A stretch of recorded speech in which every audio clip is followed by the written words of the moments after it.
الحمد لله رب العالمين وصلى اللهم وسلم على نبينا محمد وصحبه أجمعين ودرسي لبي طبنات يدروستين بشهر رمضان بإذن الله تبارك وتعالى وعن كسو جرني ولي قيبتي أحكام تاهيد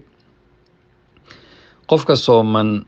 دو جركيس ديق وكصوبحو واحد ما تأمله صومك كبري مايو إلا وحل اسكوها يا وحل إلى حجامة دو توبينك وحان راهنو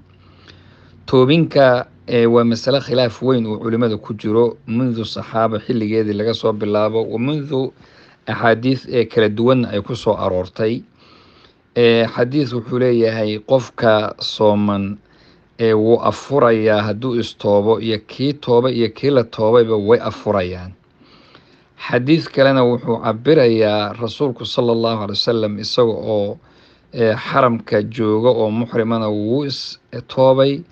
isaga oo soomanna wuu istoobay waana xadiis saxiix ah waxaa kale oo asxaabu rasuulillaahi ibnu cabbaas iyo keyrkiiba ay leeyihiin soonka waxa qofka galaba ka buriyey waxa ka soo baxay kama buriyo marka masalada la isku ururiyo fuqahada la fiiriyo saddex madhab waxay qabaan abu xaniifa iyo maalik iyo shaafici toobinku inuusan burinaynin soonka qofku isagoo sooman uu istoobi karo maadaama rasuulku istoobay sala allahu alay wasalam axmed bin xambal madhabkiisa wuxuu qabaa isagu inuu afurayo oo xadiidkanay haystaan inuu afurayo qofkii la toobo qolyaha hore waxay uga jawaabayaan xadiidku inuu yahay mansuukh oo waagii dambe ayaa waxaa ka dambeysay rasuulku inuu toobay isagoo sooman say doontaba ha noqotee waa masale khilaafi ah culimadiina aad u jeedo inay isku khilaafeen saddexna dhinac mareen hala dhinac maray jumhuurta iyo sida u badan tahayna waxay marayaan inuusan afurinaynin inay afurinayaanna qolyahan dambe oo ibnu taymiya iyo ibnu baaz iyo ibnu cuthaymiinna way ku tageen inuu ku afurayo say doontaba ha noqotay waa masale khilaafiya khilaafkana lama afjari karo oo lama soo joojin karo mar hadduu ilaa halkaa ku sugan yahay marka qofku hadduu mid uu qaato uu ku qanco wax lagula dagaala ma aha laakiin dadka tabaruca dhiigga bixinaya oo dadka waartay marka isbitaaladka dad baa dhiig lagu shubaa dad baa dhiig laga qaadaa waxaa laleeyahay waxaa fiican adiga in ta'jiil dib loogu dhigay ilaa marka la afura kadib ruuxa dhiigga laga qaada haddiiba daruuri noqoto in dib loo dhiga ayaa fiican maxaa jira cilada loo afurayaba waxaa xigmadu weeyaan in uu qofka dhiig badan ka baxayo ama hala toobo ama dhiig ha bixiyo qof kale ha siiye dhiig badan hadduu ka baxana ruuxu dacfi baa ku dhici wuu daciifayaa hadduu daciifana soonkiisii inuu ka buro ayaa halkaa laga baqayaa markasayna taas u dhicin dib ha loo dhigo maqribka kadib ha laga dhigaa laleeyahay qofka haddii isagoo oo ku fakadaan maalan biyo yar oo kale wax yar baa afka kaga fakaday ama isagoo maalan dabaalanaya isagoo ceelgii qabaysanaya isagoo siday doontaba ha noqotee waxbaa ku baasiinkii oo kale waartay iyo markii la jiidayo waxbaa qofka saas oo kale hadduu wax saasi qofkii uu ku ordo isagoon ikhtiyaar ayna ahayn waxaa la yidhahdaa xukumkiisa xukumka qofka la qasbay oo kaluu la mid noqonayaa sidaas daraadeedna qofkaas isagaa soonkiisa wuu u jiraa qadana ma la odhanayo soo qadee la dhihi maayo qofku haddii uu afuro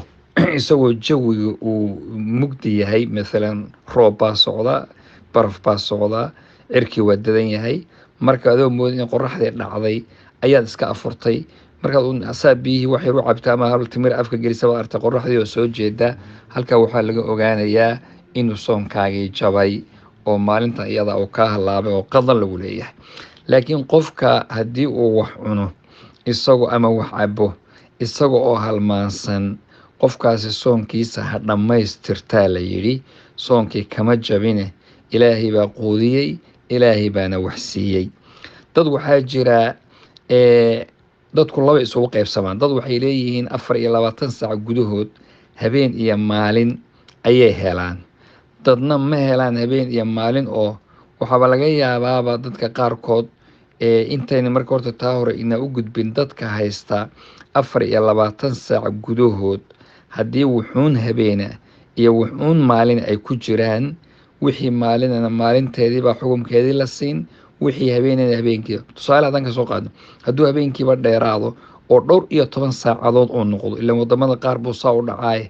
oo maalintii wax yar noqoto dhowr saac, dhowrkaas saac unbaa la soomayaa oo qofku saacadood buu soomanaanayaa. Bilcagsi opposite-kuna waa lamid oo haddii maalintu ay aada u dheeraato oo habeenku uu yaryahay, annaga oo kale hadda Maraykanka meesha u dambeysaan joognaa gobolka gobolaha galbeedka oo Washington, marka waxaan soomi jirnaa sanadkan waa fiican tahay, laakiin sanadaadkii hore 18 saacadood baan mar soomaynay, 17 saacadood, gobolada gobolka xagga naga jiro Alaska la yidhaahdo oo kale 19 saacadood bay soomayaan. dadkaas oo kale la odhan maayo saacadihii had marda inta ka badan yihiin joojiya, waa inay soomanaadaan. Maxaa jira qayb habeenaa soo hadhaysa oo maaragtay dhowr saacadood oo habeena ayaa jiri jiray. Sidaas daraaddeed waa in habeenna xukunkiisa qaato oo wixii salaado maqrib iyo cishaa iyo geli jira xaggaa maraan, wixii maalin ahaana oo dhanna waa la soomanaanayaa. Marka sidaasaa xukunka loola dhaqmi haddiiba la haysto, laakiin waxaa jira qolyo iyagu aan sidaa haysanin oo ka duwan. Marka waxaan uga hadli doonaa qaybta soo socda insha allah.